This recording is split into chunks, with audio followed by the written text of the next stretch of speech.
and welcome to the Celtic Down Under podcast. I'm your host, Jared, and joining me tonight are John, Shane, and Liam.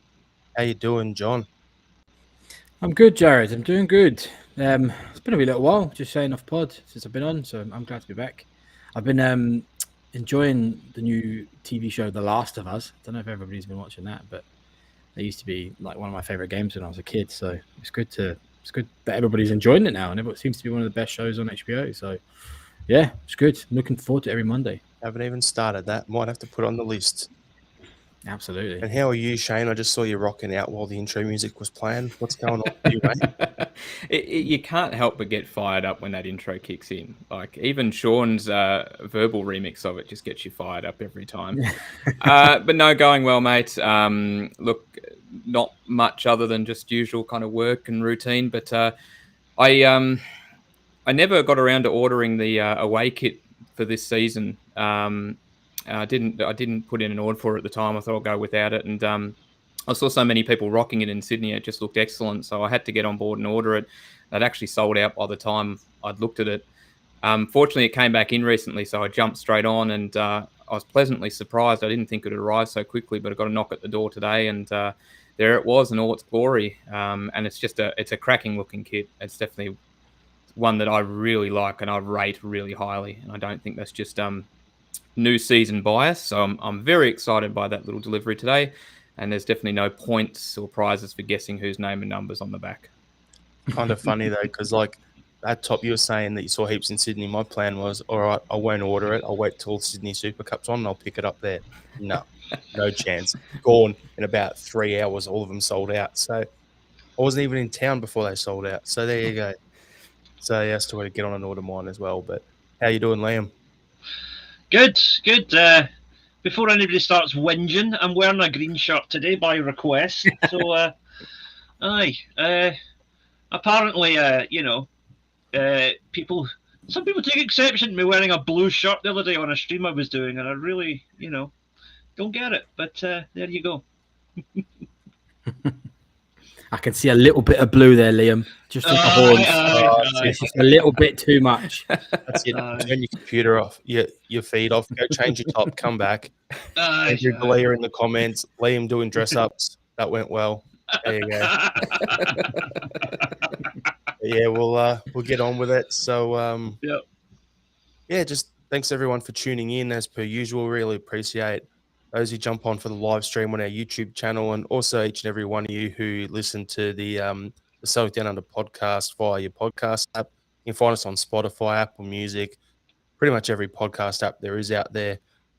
If you can, leave us a review. Helps with getting us promoted in the algorithm. Like if people listen to one Celtic podcast and like, oh, I wouldn't mind another one, and then suddenly, boom, we are there, and they click on us and off they go. So it helps grow our podcast. So we really appreciate all your support. If you feel like being super awesome, when this is on YouTube over, grab it, share it to all the Facebook groups out there, the YouTube video, share it that you're in, share it out there, get it out there, because, Celtic Down Under, it's growing. There's some exciting news. Things are happening. Watch this space. We'll be dropping a bit of intel on that a bit later on in the podcast. So, we've got a couple of games to review. One that feels like it was bloody ages ago, and it was, happened in the last week. Celtic 3, Livingston 0. So we'll crack into that one quickly. I don't remember too much. I was rewatched the highlights, but Taylor with his goal, Maeda's goal, Kyogo's goal in extra time, and then it was a damn squid in the second half. What was your thoughts on that game, John? Yeah, I mean that kind of sums it up, to be honest. It was complete domination from us. The second half was obviously I wouldn't say take the foot off the pedal or anything like that, but it just didn't work out. We never scored any more goals, but it was all over in the first half. I thought, Maeda's goal was fortunate, but he was just there in the right place. So it's one of those ones where he created that luck rather than it was completely out of misfortune or rebounds or anything like that. He was there, he rebounded, he scored it. That's what you want. Kyogo's goal was extremely well worked. It was a really good ball over the top and stuff, and he took it very well. I think for me though, the goal that I really wanted to focus on was Taylor's, and not so much because it was an absolute pelter, and it was, because it was a great goal. The fact that he was down, he was down, and he got straight back up and he received the ball again. That's what made the goal. That's the tenacity that we want to see. That's the Ange effect, right? It's, you look at any other league or any other team, to be honest, and players are down, they're rolling about, they're, screaming at the ref, or I'm injured, or I've been fouled, or blah blah blah. Taylor went down, he got straight back up, and he scored a goal, and that's really what you wanted to see, to be honest. And look, Livingston is a good side, and they're doing well this season. Fourth and at the moment. Exactly, they're not mugs, and they've been our bogeyman, so to speak, for a couple of seasons ago, and that was recently sort of that sort of duck was burst and stuff. But it was a game that you were, I won't say apprehensive with, but that was from the first goal. That type of tenacity is what you wanted to see, and it really sort of set the mood. And then we just sort of dominated. And you made the point about the second half, but I think it was kind of over in the first. So yeah, really good win for me. And Shane, what's your thoughts? Well, I watched sort of the games out of order. I didn't actually get to watch this at the time, so I've watched this in the last 24 or 48 hours or so. So it's actually quite fresh in my mind. The St Johnstone one for me might be a little bit more hazy, so I've gone back to front here. But I'm quite bullish about this result and performance, and I think John touched on the reason why at the end. We know the way Livy play, we know the way Livy set up, we know the way Martindale has his teams put out on the park just to defend that low block. And, as John also said, at times we've kind of struggled to break down Livingston. We put 3 past them in the first half. The game was over at half time. I don't think we've done that to Livy for a long time, not particularly not with Ange in charge. We just looked on from that first whistle. I know we moved the ball quite quickly. Normally, it's part of what we do, but it just felt like there was an added emphasis to really go. There was no kind of pause and wait for something to open up. It was actually go and make something happen. I thought we were tremendous. And we might have tapered off a little bit in the second half, but even so, there were still some gilt-edged chances that we missed. I was going to say chances and it sounded really posh, but thought I'd reel it back in. There was a couple of gilt-edged chances that we missed. It could have been 5 or 6-0, really. We really could have put them to the sword. But despite that, I'm really pleased with how the team performed in that first half. I thought they were excellent. I thought that third goal was the pick of the goals. Just that ball over the top from O'Reilly was perfect. And I agree with the comments about Maeda as well. I actually thought he was the best player on the park. That first half, he was tremendous, getting up and down the left, working so well with Taylor. Is it Devlin for Livingston? He's going to be having nightmares about Maeda for a long time. He gave him a torrid time, and he was excellent. So was Taylor, and I thought Hatata had a very good game as well. I know there's been a little bit of chatter about him, but I thought he was still very good. So yeah, overall, very bullish about that performance. I thought it was excellent. Yeah, just Andrew in the comments is saying Maeda gets the rewards he deserves. Well, he got himself into the position. Yeah, it wasn't anything special. Wasn't a pretty goal, but you got to get in the position to put it in the net. So, and then Andrew's also put up a comment here saying, parking the bus against us doesn't work anymore. And we've shown that with the mentality. It doesn't matter if a team sit deep and they do it for 40, 50, 60 minutes, we'll keep going. So, yeah, Liam, we'll throw to you. What was your take on the game?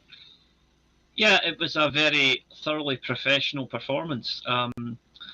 Livingston are a well-organised team. They're a well-drilled team. They're a tenacious team. And, to paraphrase the guy the show is named after today, we managed to put them away early. So, but that was it. Job done by half-time. And the second half was essentially a training exercise because they were on damage limitation. And the game was won for us. So why exert ourselves needlessly when we're well ahead?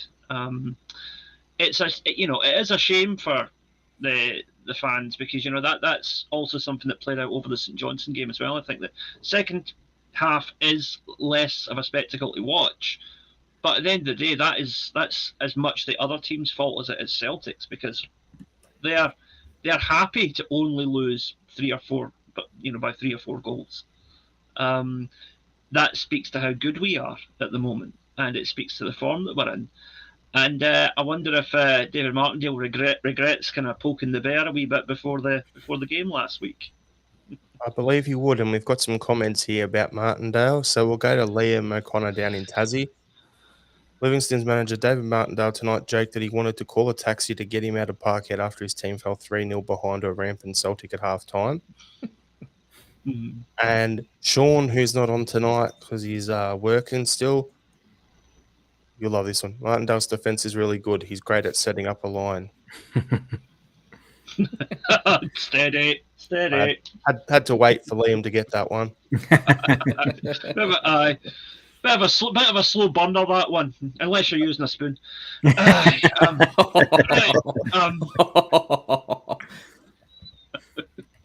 Brilliant. So overall in that game, who would have been your best players? I can't remember. I think Maeda would have been it for me. That's pretty much a standout guy. Anyone else think different? Well, I'd have said Taylor just for setting the pace personally, but there was a lot of big players in that game as well. I thought a lot of the subs that came on played very well as well. Nothing wrong with that, Johnny. You can say that it was Taylor. Don't feel like you're gonna get booed or whatever here. Yeah. I remember last week I was commenting on because Liam suggested a Maeda would come in, and I thought, well, maybe they might go with Haksabanovic instead. And they put Maeda in instead and just worked a treat. Like he just continued that rich vein of form he's in. He was tremendous. And it's not just the fact that he constantly keeps going or is tracking back, but look at what he's doing when he gets the ball. Look at his involvement. The amount of times he's flashing these great balls across the box. He just needs someone to nod it in. His form that he's had from the World Cup, he just keeps getting better. And I thought he was exceptional. And Taylor was still very good. And normally I'd probably have Taylor as man of the match from that performance, but Maeda was just tremendous. Well, just for shits and giggles, I decided to have a look at the Google rankings, when you go into the game on there, and it gives you the star rating out of 5.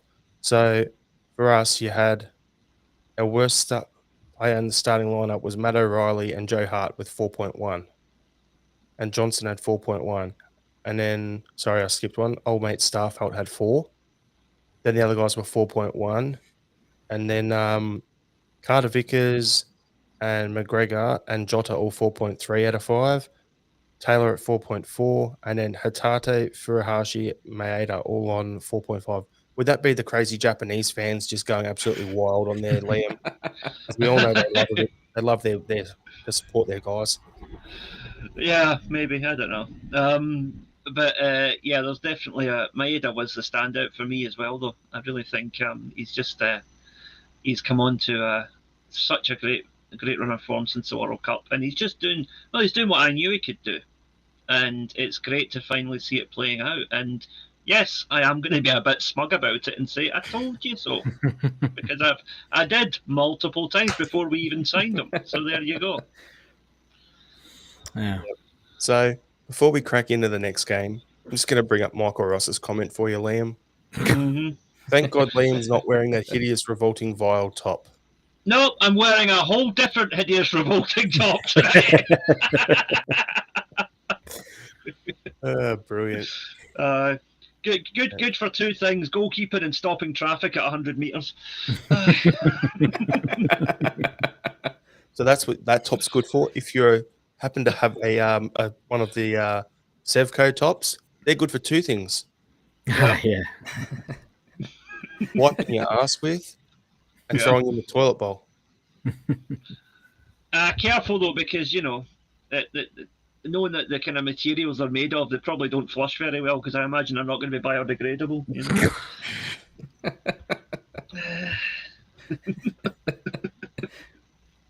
Plus, if you've got a choice, what would be more embarrassing? Telling someone you've got an enormous jobby block in your toilet, or a bloody Rangers top?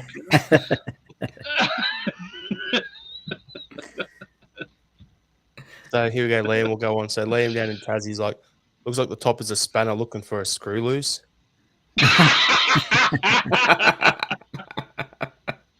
And then Andrew commented, "What's the top today, Liam?" So fill him in. Right. Well, today's top is the 1997 Japan goalkeeper shirt. Strangely enough, Japan wore the same template of shirt with two different colours, but actually by two different kit sponsors. So the Adidas one, which I'm wearing, is green with accents of red, blue, and orange flames.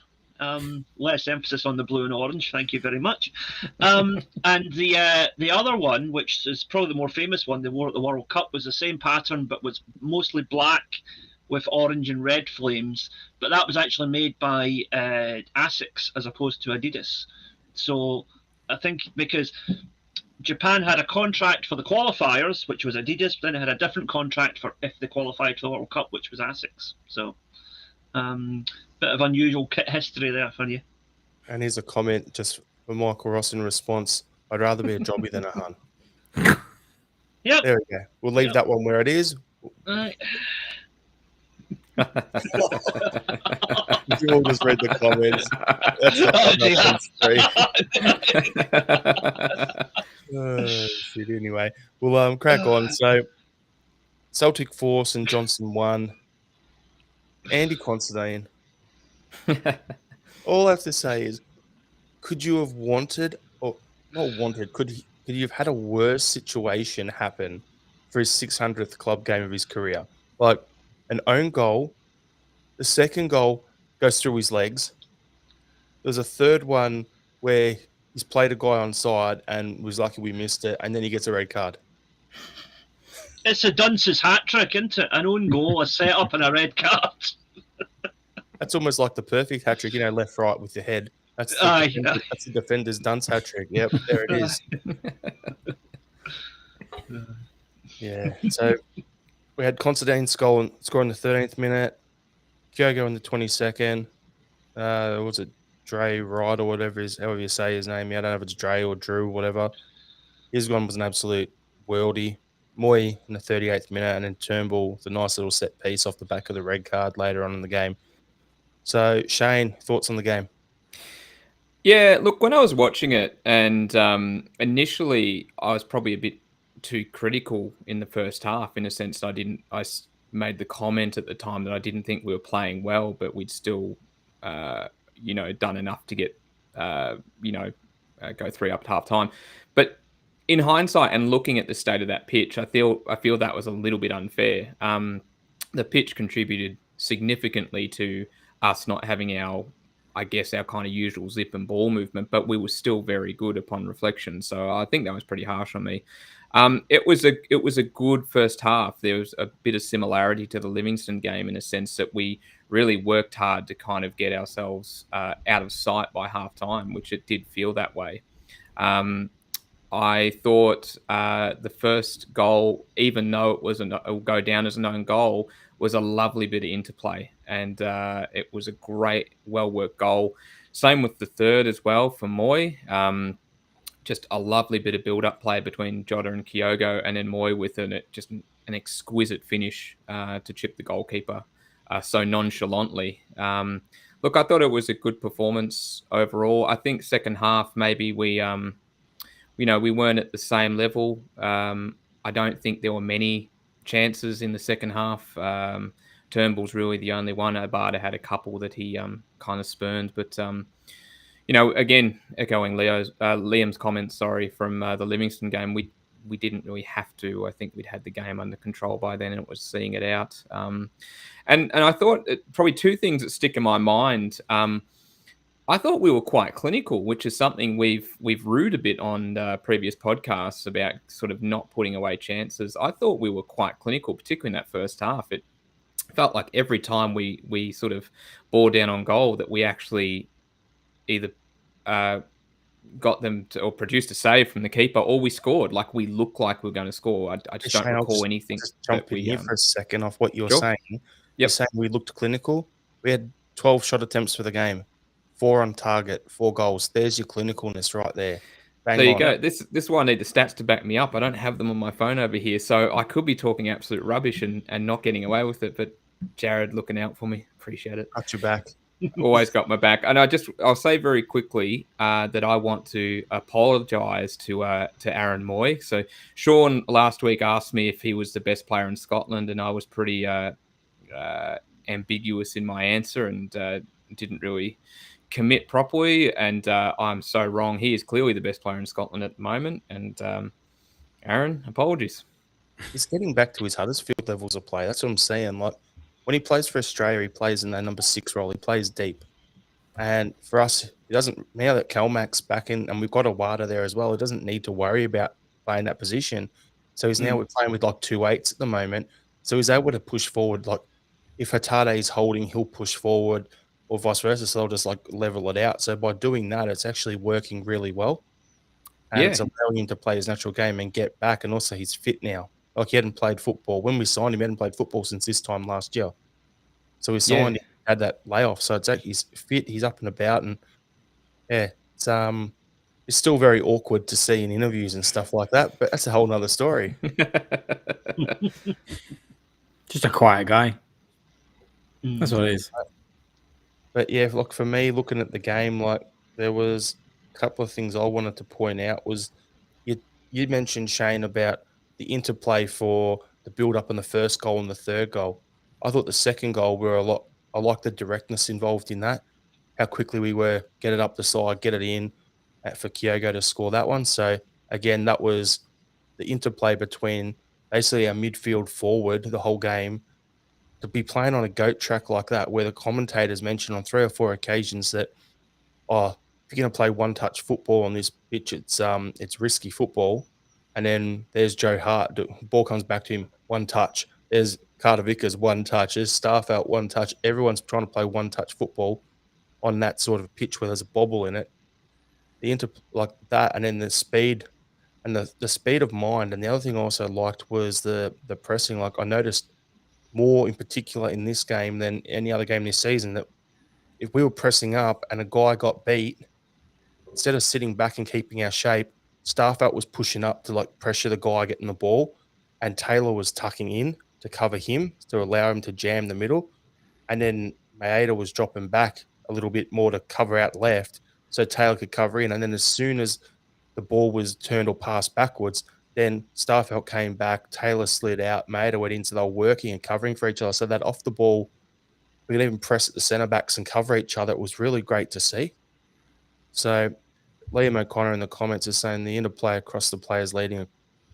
I understand what you're saying there. Kind of doesn't read very well, that comment, but I get what you're saying. Like the interplay was right, but it was good to see. But Liam, you got any thoughts on the game? And then John, you can jump off the back of that. Yeah, I think it was looking back on the two of them, it was a very similar setup to the Livingston game, whereas job essentially done by half time. Added a classy goal in the second half as well. Some good, got some more minutes for new signings. Just a good day at the office all round. And that Moy goal is a goal of the season contender. Not just for the finish, but the build up to it was beautiful. It really it was a thoroughly entertaining game. Not quite as entertaining as the comment section on the live stream that I was doing on it, but even so, it was fun. It was a really good game to watch, and I even, yes, the pace did drop in the second half, but every time we got the ball, we looked like we could score. Ange has got that belief in the Celtic team now. He's got us all thinking that every time we get that ball, we're going to put it in the net, and quite often we do. I mean, those stats you round off, that's a 33% success rate for every shot and goal we had in the game, which I'll take that any day of the week. Decent conversion rate, considering most strikers, they want to be 15-20% conversion rate over the course of a season. To be, as a team, doing 33% in that game. And I just checked the game against the game previous as well, and it was like 20% in, 25% in that game. So still above average, so it's good to see. Now, before we come to you, John, Shane, I'm giving you the floor right now. We've got our new Celtic Down Under WhatsApp group going on. that was going off. You told Sean to cash out. It almost didn't happen. Do you need to say anything about that cash out on his bet that he had going, or are you happy? Told you so. Yeah, I told you so, but I'm glad he didn't cash out when I told him to. Put it that way. I'm glad he listened in the end. But if he cashed out when, because I'm a terrible gambler, if he cashed out when I told him to, he would have missed out on some funds. So credit to you, Sean. Well played. I'm glad you took it on board my advice. And Johnny, was your take on the game overall? Yeah, look, everybody has very much said what I thought as well. Pitch was a state. Moyes' goal was amazing. We dominated. Really, really, really good interplay. But something we haven't talked about is, and credit where credit's due, but Wright's goal was phenomenal.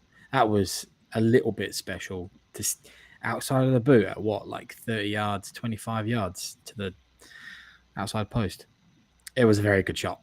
I think the commentators saying that Hart should have got that were thinking he was a Superman or something, because that was certainly not going to happen. That was come out of nowhere.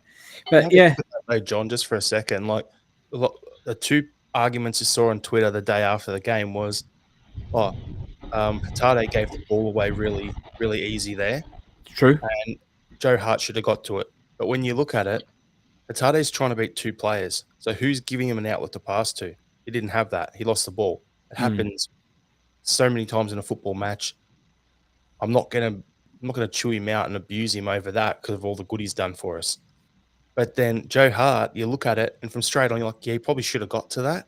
But then when you see the reverse angle, he's unsighted, because what's happened is as the ball's coming in, Carter Vickers lunges at it, blocks his view, and then the ball comes past. So he's probably thought, Carter Vickers has got that or whatever, or he's unsure exactly where the ball is, so he's tried, but he's misjudged it.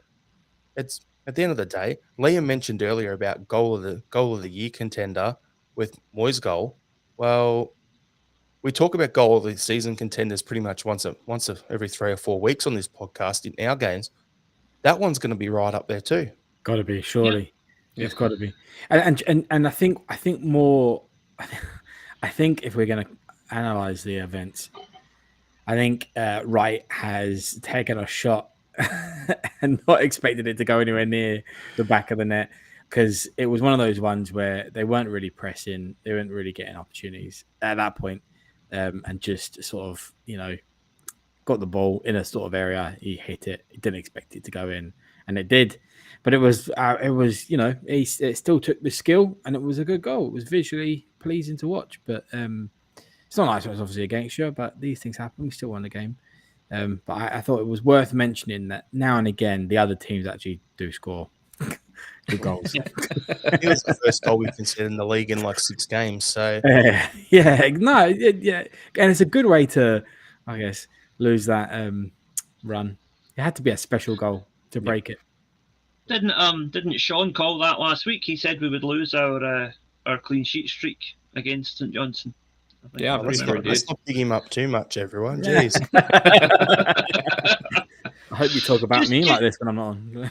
Just to defend Joe Hart a wee bit from the goalkeeper's perspective, right? If you watch the replays, he dives full length, he gets a solid hand on the shot, and it still goes in the net, right? My opinion, as a very, very low-level goalkeeper myself when I was younger, if you get a full hand on a shot, but the sheer power still takes it into the net, there's not much else you can do. Joe Hart would need to have got, even if he'd get 2 hands on that, he still might not have kept it out. So it was just a very powerful shot, and it's moving away from the keeper at the same time. Nah, the keeper is not at fault there at all, in my opinion. Nah, not at all. And that's what you get from the behind angle shot of the goal. You quite clearly see it swerve.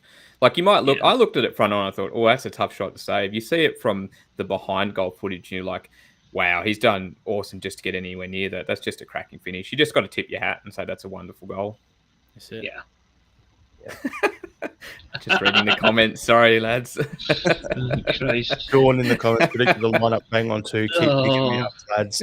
Oh, jeez. He's not going to fit on the screen next week on the podcast. Yeah, Too big. there's a singularity forming on the horizon. I think it's Sean's ego. Oh dear. You're going to need a second camera. You're going to have, like, instead of having John and Shane at the top, you'll have Sean on one side and his ego on the other. That's all right. I can help out with this. Just remember, Sean, go the Eagles. Oh, too far. Okay, all right. All right. So what we'll do is we'll leave the review of the games there. We've been, banging on for a little bit, but we'll go through some of the comments here quickly. So we'll go to Liam from Tassie.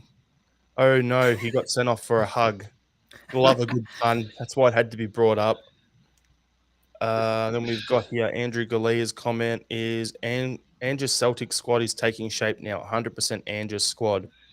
I think it will be once McCarthy's out the door. That's the last one that I don't think was an Ange signing that's still there. But yeah, happy with the squad. And when he's that far down the depth chart, it doesn't matter anyway. I know we sort of just finished our review of the game, but I might just circle back really quickly. It'd be remiss of me not to comment on Kyogo, who I thought had a tremendous game against St Johnstone. And I think his form recently has really improved. He seems to be getting a lot more involved. He obviously does a lot of the things that we don't normally see on camera with maybe the pressure and the pressing, or sometimes we do get to see it. But I thought he was tremendous against St Johnstone. He worked his socks off. He was involved in everything. And I probably had Moy shading him for man of the match, but Kyogo was a very close second. And it's good to see him back and involved like that. He's definitely lifted. Vanessa in the comments, Kyogo playing really well at the moment, 100%. When he played half a season last year and, had 19, 20 goals or whatever, and he's already beaten it. He's on track for 30, 35 with the way he's going at the moment. So, more of the same. He's just perfect player for the Ange system, the way he wants us playing with the press, the work rate, everything. But I'll tie that in there because if he does that many goals and he keeps playing the way he's going to be a contender for player of the year. But then Michael Ross's comment is, Moy's form may dip if he realises he could win player of the season and needs to make a speech. So in that situation as well. Fair point, Michael. Fair point.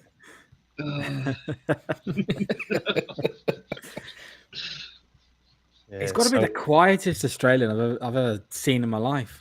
Tom Rogic. What are you saying about us, mate? Yeah. You're not quiet.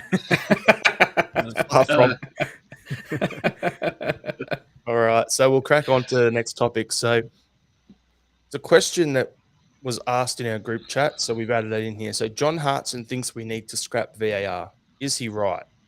So I will throw to you, Shane. I've got my opinion, so you say yours, and then we'll go around, and then I'll wrap it up with my response. So what do you reckon, Shane? Yes, Bennett. Thanks for coming to my TED Talk.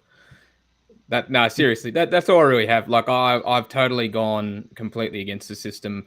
It's just not working, and I'm not convinced that you can talk. I get the comments about people saying it's the people behind it. It's the people behind it. That only stretches so far. Eventually, you just go, well, regardless, it's not working. I think when something's not working like that, you've got to get rid of it when it's not working to such a degree. So I'm pretty much, it's got to go and get it into the bin as soon as you can. So in all essence, I agree with John Hartson. Liam? I am going to completely disagree with that. Because here's the thing. If you bin it, you're letting them off the hook. I think that the referees are purposefully trying to run this into the ground, knowing that they're going to get reactions like we got from John Hartson. Because they're going to say, this is stupid, it's a waste of time, it's an embarrassment. Because at the moment, it is. But it's entirely because, one, the SFA have tried to do it on the cheap by not getting the latest VAR technology, instead getting technology that was used years ago. Two, not staffing it adequately by still refusing to vet and employ proper full-time officials to manage it. And third, you also have just the general idea that referees in Scotland are terrified of any kind of independent scrutiny, which is why they too are desperate for this to go away. And like I've said, I've used the analogy several times, I'm repeating myself again. It is like the bratty teenager that doesn't want to tidy their room, so they do it really, really badly, so eventually their mum just says, oh, forget it, I'll do it myself. And that is the stage that a lot of football fans are getting to now. They're like, do you know what, just scrap this. It was better before. We always knew the referees were at it, but now they're not even trying to hide it anymore. Now, the problem is the people running it. And I realise that that's a bit of a cop-out, because that's exactly what Shane said. It's easy to say it's the people running it. But it's a mixture of the people running it, the lack of investment, and the fact that we're using outdated technology, because we tried to do it on the cheap. So if it means that Celtic need to dip into their pockets a wee bit more to get this done properly, then, so be it. I would happily sacrifice, an extra couple of £1 million a year from our budget if it meant that this was being run fully independently, properly, and with the appropriate level of oversight, which is just the basic standard in most other countries. I mean, I raised the point last week. I can't remember if it was here or on Axon, but I raised the point where, why is it that I watch J-League football every week and I couldn't name one referee in Japan? Wouldn't know him if he walked by me in the street. I know about a dozen referees' names in Scotland and I know what they look like. Why is that? Because the referees are trying to be the centre of attention.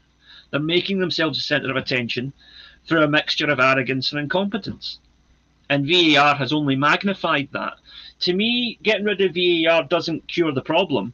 It's like putting a sticking plaster on a bullet wound. You're going to temporarily cover up the issue, but it's going to be back before you know it, and it's going to be a lot worse. You just took my analogy there, Liam.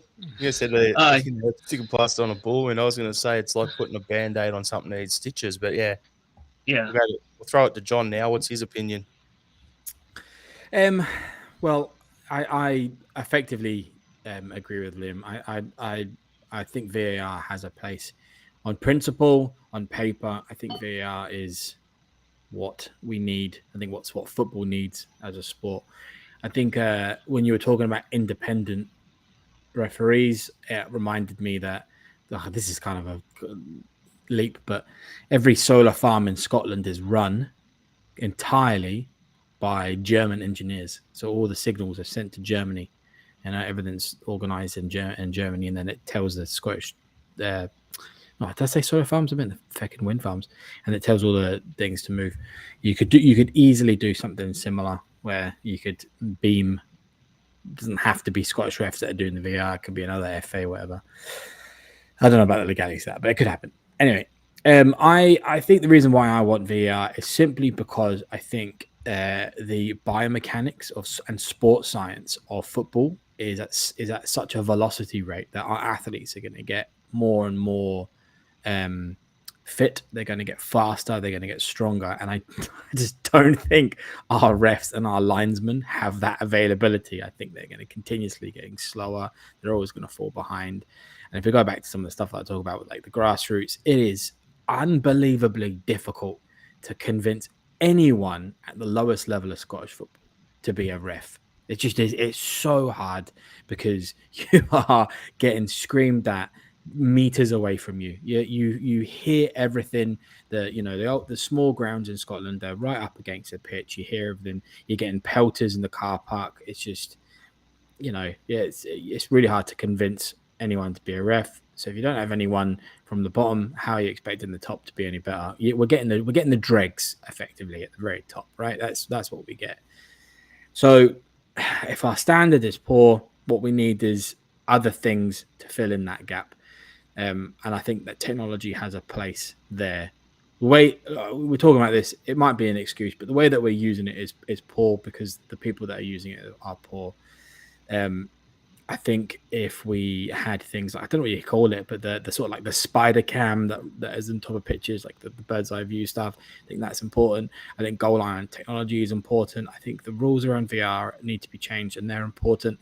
I just think we'll eventually get to a point where, look, AFL, multiple umpires on the pitch. Maybe we need multiple refs, but the refs are just not going to be able to keep up with the athletes, the football players. So we need more support. Does that mean more refs with sashes? Maybe for the short term, but long term, I think it will eventually mean that the refereeing standard gets better. So yeah, I don't know. I think VR has a place. I just think we're in that sort of transition period where it's absolutely shite just now, and it's just going to get better eventually. So for me, I look at it and go, you go right back to when we were talking about this preseason, and let's say they're going to bring VAR in after the World Cup originally, and we were talking about it then, and I'm saying VAR in general works. We've seen it over here in Australia. We've seen it in the J League, World Cup. You see it in England. You see it all through Europe, all over the world. It has its few teething issues early days, and then it settles in and you get used to it. Now, I'm not saying that it's going to be as quick and as settled down in Scotland as it is everywhere else, but the referees have come in. They've even came in, and one of them, I can't remember who it was, said that, "Oh yeah, I've had an hour of training in the VAR box. That's it." That was before it come out. So with that situation, it was always going to be an absolute shit show. So for me, I don't want to judge the actual principle of VAR and how it is supposed to work on this season. But if it's still like this at the end of next season, then every single ref in Scotland needs sacked. Bring him in from elsewhere. Let him go on strike. I don't care. Because at the end of the day, it's the standard. It's what you allow becomes the standard. And when you're allowing absolute incompetence, that's when it becomes this issue. And if we were to scrap it, then the refs would be like, yes, we got what we wanted. Because I actually said before this happened that they're going to be really bad at it because they don't want the technology there, because the honest mistakes will then be exposed. And now, not only are they being exposed, but they're being put on show for the world to see. It's not just water cooler talk in the office on the Monday or whatever, or the talk on the bus on the way back from the game or whatever. It's VAR comes into it. We can see it over here. We can see what VAR's doing. Going, what the hell are they doing? What's the interpretation? Like the one the other day where they went, okay, we're looking for an offside or foul. Okay, that's fine. Now we're looking for an offside. Now we're looking for that. And they looked for 3 different things popped up on the screen before they gave it. It looks like they're just trying to take goals away. When VAR is supposed to be looking for the clear and obvious error, not looking for a reason not to award goals. So we'll bring up some comments.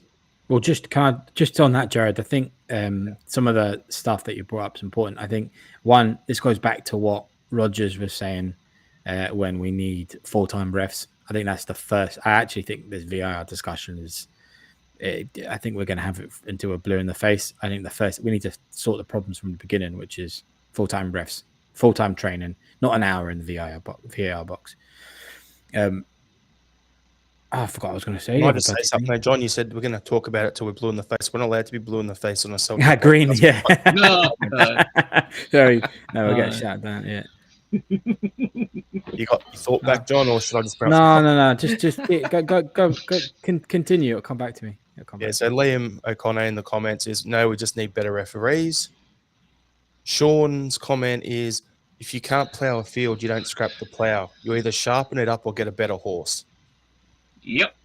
Good analogy there. Andrew Galea, football doesn't need VAR, but tennis doesn't need Hawkeye either. But, they call it. Liam O'Connor again, out of the lodge and onto the field. And then we've got here a more expensive version. Still couldn't explain the handball situations we've seen. No, but it make it a lot harder to deny them. Yeah, and then you've got another comment here from Michael Ross. Celtic pay the most money for funding of VAR. He's got it. And John's got his ideas. I've got it. It was the expensive bit that reminded me. The FIFA Club World Cup with the VAR decisions, they're going to, much like what we were talking about ages and ages ago, where they did that in the A-League, they're going to actually mic the refs so that you can hear the conversations between the VAR ref and the ref that's seeing it on the screen. That's something that I think eventually could I don't know, maybe even spotlight more some of the bias, if you like, or incompetence, however you feel your persuasion is. But that could really help inform the discussion around VAR and if it's useful or not. When we actually hear that discussion between the ref and the VAR ref, it's like, what are they looking for? Like, are they looking for just to disallow a goal? You know, those types of things, or are they actually sort of going through the rules? Maybe there's rules that we're just not aware of. That's why they're going through it. So that could be something that we could look at in the Scottish League, is actually not miking them the entire time, but just that conversation between VARF and hello brothers. Yeah, that's very good. It'd be like the NFL where they've got that little switch on their microphone, so it comes through the tannoy and others don't. But anyway, we'll get a few more comments here. So Angelo Tyro, conspiracy theorist Liam, I'm excited. Hey, it's only I used to be a conspiracy theorist until I realised everybody was actually out to get me. So Sean's commented, incompetence is a cover-up for bias because they looked exactly the same. Mm-hmm. And then Michael Ross is, VAR proves certain refs in Scotland are biased beyond belief. And then I wouldn't say beyond belief, because we've all seen it and we all believe it, and we have done for decades. So, as I said, get rid of the refs, sack them. Professional Icelandic referees. And then Michael Ross, refs need to declare what team they support. Yeah, see, things like that. We need to start from the actual beginning. But then there wouldn't be anybody to ref. There wouldn't be anybody to referee Partick Thistle games then. Or Motherwell games. Because I'll just declare the support Partick Thistle or Queen's Park or bloody Motherwell or something. Yeah. A lot of Hamilton-Aki refs. Supporting refs, there you go. Yeah, but we've got to start somewhere. Do you know what I mean? And I think that's a good start. Just start at the bottom. All right, so we'll crack on to the next topic. We'll try and smash through a couple. Pitch quality in Scottish football. What needs to be done to improve it? Because at the moment, I know it's been a pretty heavy winter over there, but at the same time, the standard of the pitch is terrible. We've heard this from when Brendan Rodgers come in and he spoke about we got it sorted out at Celtic Park. We got the new pitch there and so on. Is there anything we can do in Scottish football to do that? Because at the moment, you've got us playing football with the ball on the ground and every other team is playing direct long football and trying to play counter-attacking football because half the pitches are bog heaps and the rest are goat tracks. Is there anything we can do, John? Well, Liam will quite like this because I thought about this for a while. I think there's two things. One's radical and one's not that radical. I don't think it's a responsibility of bigger teams to subsidise the smaller teams for the state of their pitch. But I do think it's the responsibility of the government to subsidise Scottish teams for the state of their pitch. It is a revenue generator for us to have more people going to watch games. You're not going to watch St Johnstone when it's in the state of that pitch. There was hardly any St Johnstone fans there. So to get more people in, we need to start doing things like advertising, making the standard of Scottish football as best it can be. And that needs to be the pitch also. So I think that needs to be a government subsidized thing, actually getting people in. And the other one is just move it to summer football. That's it. If you're not going to do the government stuff, then that's the only other way that you can get it to work. Yeah, it's the rain, isn't it? It's the rain and the lack of sun that means that the pitch is shite. So summer football would be the way to solve it. So taking that, John, we've got a summer league down here in Australia, and the reason that they play the A-League over the summer was originally the old NSL was played over winter, and then they all had their own little stadiums. But then once they flipped it and they wanted to change, go to the bigger stadiums and share stadiums and stuff like that. You got two rugby lots playing at Melbourne and all this, so they basically flipped it to summer so they get a free run of it. So the problem we have with that is because it gets so hot over here, and then we have the issue where you're playing games in 35 to 40 degree weather, so they're going to have water breaks after 20 minutes and all this sort of stuff. So it's the push, there's the give and the take with it. In Scotland, you're not going to have that same level of problem. So in Scotland, that could be a solution. The Scandinavian clubs do the same. The issue is if you do flip it, then you're out of whack with the European competitions like Champions League and everything. Yep. Government should be subsidising it. That's the solution. Anything you going to add, Liam? Well, Yeah, I've said it before, I'll say it again. Go to the J League calendar. Start in March, finish in November. Now, yes, that means we're out of sync with Champions League and Europa League. However, it also means we're going into the qualifiers in July, mid-season. So we're not going to get caught cold by teams like Midtjylland anymore. Right? So it's a two-way street there. At the end of the day, Japan has, although the summer here is ridiculously hot, the winter is very similar to Scotland. In terms of it's wet, it's windy, it's cold. I certainly would not want to go to a football match now, right? When the football starts up again in March, I'll be going to a few games. There's nothing better than sitting in a stadium on a warm evening in June or July, sipping a cold beer and watching the game. It's brilliant, and it's something that fans in Scotland don't get to experience enough of. And I think it would be healthier for the league. It would allow us to bring in more money, because with the greatest of respect to these countries, Scotland could command more money in terms of viewership contracts, whatever, when we're not directly up against England. In the summer, our biggest rivals would be the League of Ireland, the A-League and the J-League. And Scottish football, if marketed correctly, would be a better product than any of them. If marketed correctly, which it has not been. I don't think in my lifetime it's ever been marketed correctly. So, yeah, switch to a summer calendar, get some people in charge that know how to sell the game properly to get us our value, and in turn that will allow the smaller clubs to upgrade their pitches and their stadiums to an appropriate standard, do away with these horrible artificial surfaces that even in winter, although they're still playable, they go like concrete, so they're really not pleasant to play on, even though it's not going to get a game called off.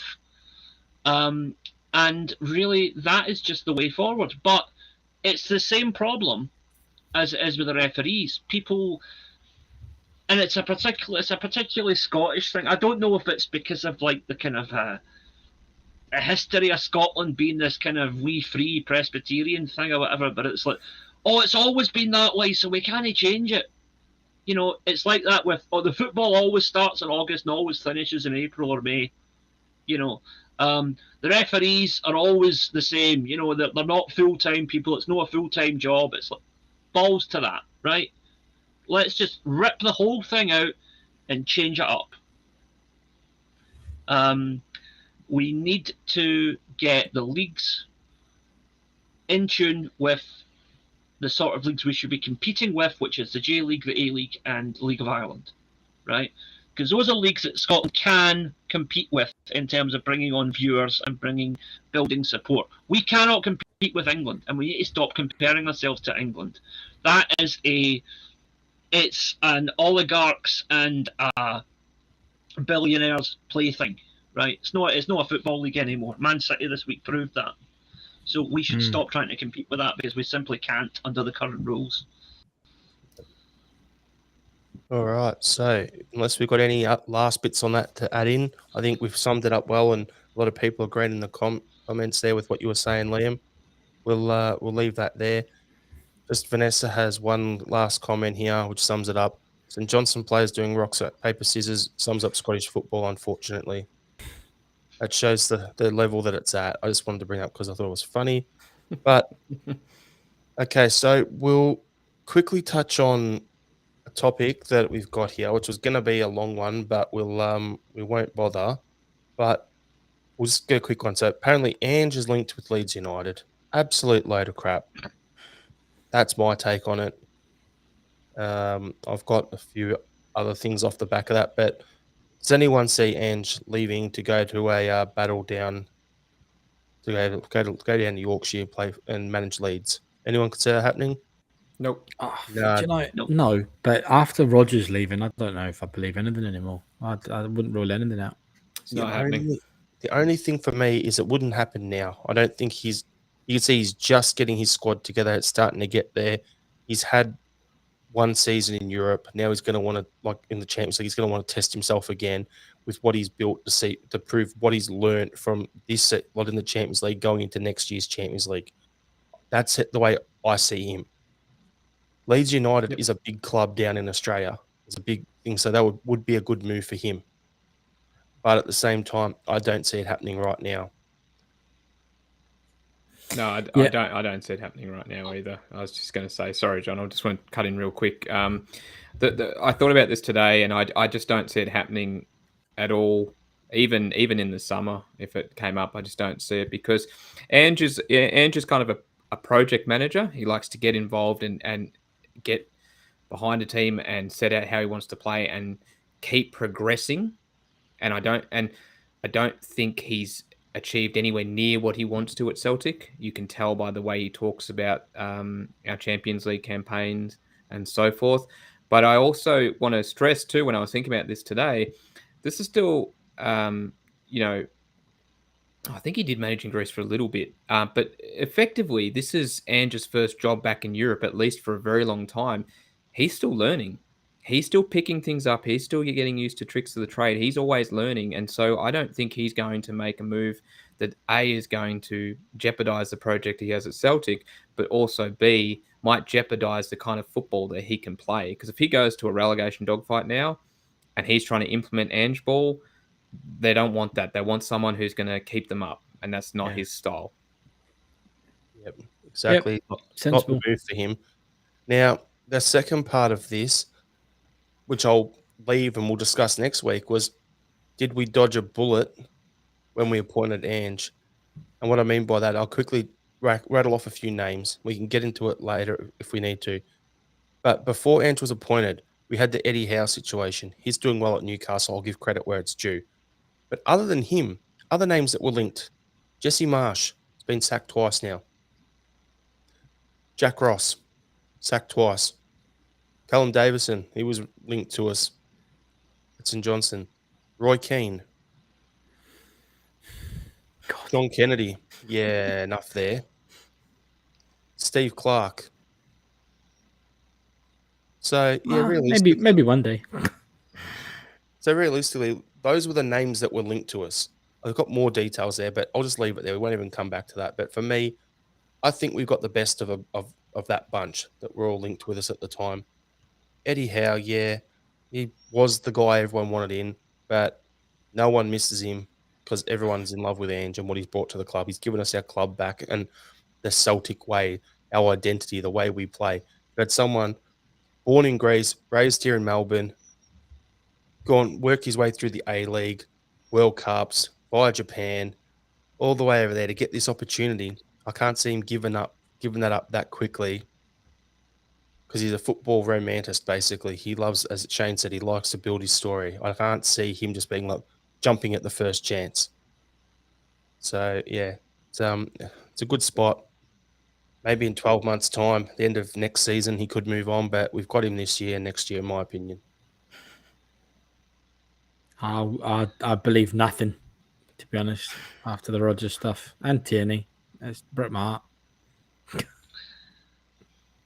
So, Ange, if he goes in the future, it will be to a much bigger team than Leeds. Leeds are in the same boat as Chelsea, teams like that. Small clubs whose scope was artificially inflated for a time by an excess of money, and now that money has run dry, they are heading back down to where they belong, which is not in the top flight. How much money did Chelsea just spend? Small club though. They're a small club. No, look, this is the thing, right? They're a small club with a big budget. Chelsea are a small club. No one will convince me otherwise.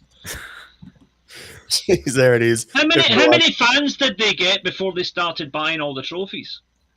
You know, their average gate was about 30,000. So say, yeah, 30,000. Yeah. Do you know, I absolutely hate Chelsea. I don't know why I'm defending them. So, yeah, tiny. Tiny. I grew up with a mate. I got my first ever Celtic shirt as a teenager from one of my friends who I grew up with. His dad, massive Chelsea fan. He's a Chelsea fan. They went over and he bought himself a top and he saw a Celtic once and brought it back for me. So there are some good Chelsea fans, the original Chelsea fans, but then there's still a bunch of absolute knobs there. Yeah. No, but they Sorry, laughing at the comments. Angela's comment is the best. We'll bring it up on screen, Angelo, just because we have to. Everyone's like, Chelsea sound like me. Small snatcher with a big package. Hey, swinging dick time. There it is. What was it? Spider-Man said, "It's my gift, it's my curse." You know. Anyway, we'll quickly just rattle on to the next topic. So Itaguchi loaned to Fukuoka for the next 12 months. He's at the end of his time at Celtic. Yes, for me. I don't think we'll see him back. What do you reckon, Liam? Yeah, it's unlikely, but you never know. The good thing is with Fukuoka, they're a team where he will play every week because they are a mid-table team. They're not one of the heavyweights of Japanese football, but they're a decent enough side.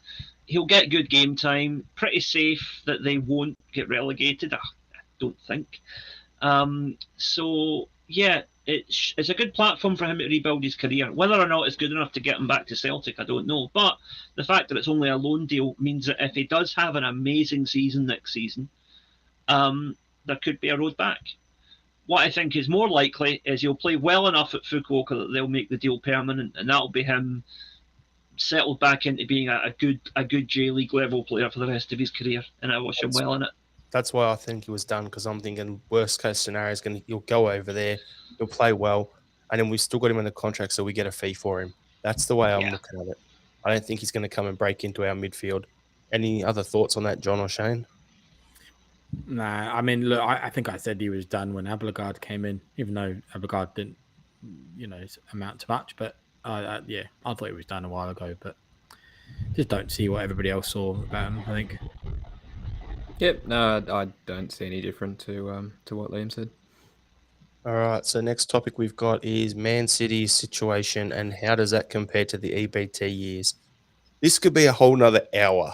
Yeah, sure could. So, I think we'll sit on that one and we'll come back to that maybe next week, because there's only one game to review next week, which is the game against St Mirren in the Scottish Cup on the weekend. So we'll hold that topic off. Yes, I know that it's newsworthy now, but it will give us more time to see how it plays out over the next week. And then we'll talk about that situation more and comparing it to what happened when Rangers died. So wait till next week when I've got a carry out and we can do it properly. I mean, with a bottle of Bucky or something like that. Aye. And he'll just lose it. So get ready. All right. So Celtic versus St Mirren, Scottish Cup, Saturday over there, Sunday morning our time.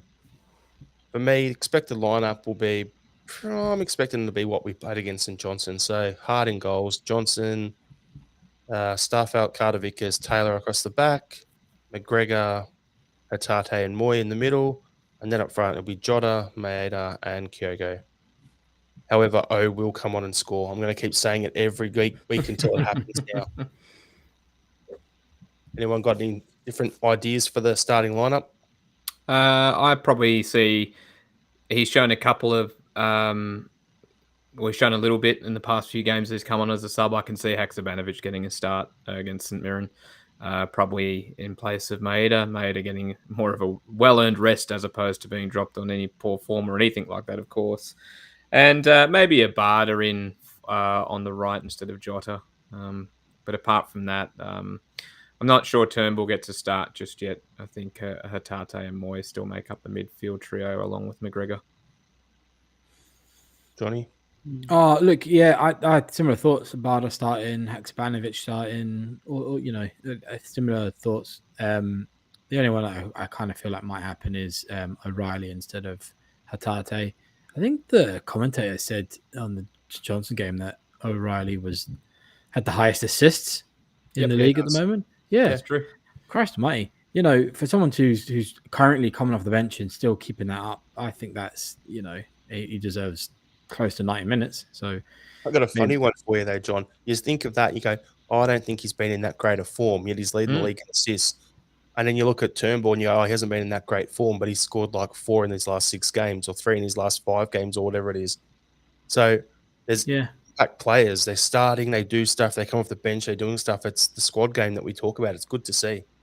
Yep, absolutely. That's kind of exactly what you want. And that's what we've been screaming for a while, especially as really restarted the pod, but At every position we've been talking about every for the position. last 3 years, John. Yeah, that's exactly it. We want a good player for every position, and then a good back, and then the good other one. And we're getting pushing them to take their spot. That's what it. we're saying with Taylor. Like, yeah, people are saying Bernabei's not doing well, but I think he's being pushed on because Taylor's being pushed on because Bernabei is behind him now. He knows, okay, I've got a challenge. I see more in Barnaby than I do Laxalt. I see more in him than I did with Bolamboli. Do you know, with Kenny? There's that boy is going to be good. Whether it's with us, I don't know, but he's good. He's got talent. But yeah, anyway, I definitely think that O'Reilly could be the difference in the midfield. Yep. Fair enough. I'm thinking it's not at Hampden either. It's the Scottish Cup, so it'll be at our place, isn't it? I think so. Yeah. Good. There you go. Yeah, get a barter in. There you go. Yeah. All right. Score predictions. Go with what you were going to say, Liam, and then chuck your score prediction at the end. Sorry, I was just going to say that Abada looked a wee bit off the pace at the weekend. Just his touch was a bit slack. So I think for the sake of him getting some game time, maybe a good idea to start him at the weekend and possibly maybe at the expense of Jota, who had some brilliant touches at the weekend but did fade a wee bit as the game went on, so maybe do a wee rest. And for score, 4-0 Celtic. Who's scoring your goals? Kyogo will get 2, as he always does. Then he'll get substituted before he can get his hat-trick. And O will get 1, and Callum McGregor will get 1. Oof. There we go. Shane, what are you thinking? Score prediction? 5-0, Moy hat-trick, Kyogo brace. Johnny? Jesus. 10-0. Like I'm going to say 3-0 to be different. I think Kyogo is going to get 1. I think Abada will get 1. And I definitely think one's coming from the midfield. Probably another Moy goal, to be fair. Yeah. Maybe O'Reilly, but probably Moy. All right. So I'm going to answer Angelo Tyro's question. What's John Joe Kenny doing nowadays? Playing in Germany is the answer to that. For me, yeah, I'm thinking we're going to win 4-1. And the goal scorers for us will be O's going to have 1. Kyogo will have 1. McGregor will score 1. Carter Vickers with a header. And for St Mirren, if Keanu Bacchus is fit and plays, it'll be him. If not, it'll be Ryan Strain, the other Aussie that they've got. There you go, the Aussie guy there. Gonna have the connection. Always. Have to. All right. So what we'll do before our final thoughts, I'm going to bring up some last little comments that I've pinned to the side here. So there's a question for us. Just wondering what everyone take on GG having his goodbye swipes on the way out. Good riddance, piss off. That's my take. I tried to look this up. What was that on? What was fill me in? Ange made his comments about he'll find out about that he's moving on Instagram, and sure enough, he's made his little comments on Instagram. So as I've always said, the way we are in Aussie sport with the no dickheads policy, Ange isn't going to take that. So jog on, see you later. So he said something on Instagram. Yeah, he's mouthed off as per usual. Oh, yeah, right. Okay, well, that's him done. I guess you'll need to be careful if the contract with his new team hasn't been signed yet, because if you seem to be a troublemaker, that can cause clubs to pull the plug on deals. Oh, I don't think he's playing for Celtic if that happens. Like, no, he's not. That's the thing. Yeah. He's burnt his bridge at both ends then, Yeah. I know the Japanese guys who are linked with him wouldn't have him because, you know, how the culture is in Japan, Liam. It's all about respect. Yeah. So that's a massive no-no for him. So he's pretty much, if he's going to be like that, he's cutting his nose off to spite his face. His only option is... Iran are the Huns of the J-League. If there's one team that would take him, it's him. Fair enough. Anyhow. Yeah, so that's what that is. Paul Birrell. Hail to all of us. Right back at you, Paul. Thanks for tuning in again. It's been a while since we've seen you in the comments, so thanks for coming back around. Dennis, great show. Thanks for tuning in, mate. Know you're going through a tough trot, so here are my thoughts and prayers and everything, mate. So keep your spirits up. And now we'll go to our final thoughts. So, Shane, what's your final thought? I'm going to be selfish and do 2 quick ones, if that's okay. So, Breaking the rules, nah. credit to the A-League and those behind the A-League. They announced today that there will be a Pride round to help celebrate the LGBTIQ plus community, and that's coming up in a couple of weeks' time. Melbourne Victory and Adelaide United are playing a very heavily involved. They'll be playing for the Pride Cup, and I think it's a wonderful initiative. Been pretty critical of the league and those who run it recently for a number of different things, but they've got this one spot on, and they've been working behind the scenes for a while with the clubs to make this happen. So credit where it's due. It's a great initiative, and I look forward to it being a great success. And just very quickly, everyone knows, or who's probably listened in before knows, I'm pretty keen into basketball here as well. Same as yourself, Jared. The Southeast Melbourne Phoenix, they made it into the play-in tournament, so they're up against the ever-present Perth Wildcats in the postseason. So here's hoping we can get the win tomorrow night and continue on. Before we jump onto the other ones here, I'm going to go Angelo's comment quickly. Wonder what Stefan Skipkovic is up to. Oh, that's right. He's at Brisbane Raw now. He's just signed down here. Huh. Now, Liam, before your final thought, there's this question for you from Michael Ross. Will Liam burn that Stallone top live on Axon to redeem himself? Seeing as I paid 65 quid for it, no. All right. What's your final thought, Liam? My final thought, don't judge a book by its cover or a guy by the colour of the shirt that he wears. Johnny? All right. Well, I don't know if so. I always do my music one now. So I don't know if I ever brought this band up before, but I'm sure I must have. But just in case I haven't, one of my favorite new bands.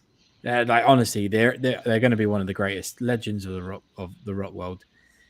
Greta Van Fleet. If you haven't listened to them, you've got to listen to them. I've seen a lot of people on the internet recently that have been saying, oh, how have I never heard this song? Song came out like 2-3 years ago. Honestly, great band. They got criticized a lot, which is pretty strange, but they got criticized a lot because their first album sounded like Led Zeppelin. How is that a criticism? Why is that a problem? But anyway, they admitted that they were heavily influenced by Led Zeppelin. If you like that sort of music, if you like that band especially. Second album's very much their own vibe, their own feel. Give them a listen. Love them. Always on replay at the moment. Greta Van Fleet. And my final thought is, just want to give a shout out to Colin, who he knows who he is. I was talking to him yesterday and he recognized the voice and said, "You're on Celtic Down Under, aren't you?" So thanks for tuning in, buddy. We appreciate it. All right, everyone. Thanks again for tuning in. If you haven't done so, please subscribe to our YouTube channel and to the Celtic Down Under podcast via your podcast app. And we'll see you next week when there's some expansion plans on the cards from the Celtic Down Under podcast. Hail, hail. Hail, hail. Hail, hail.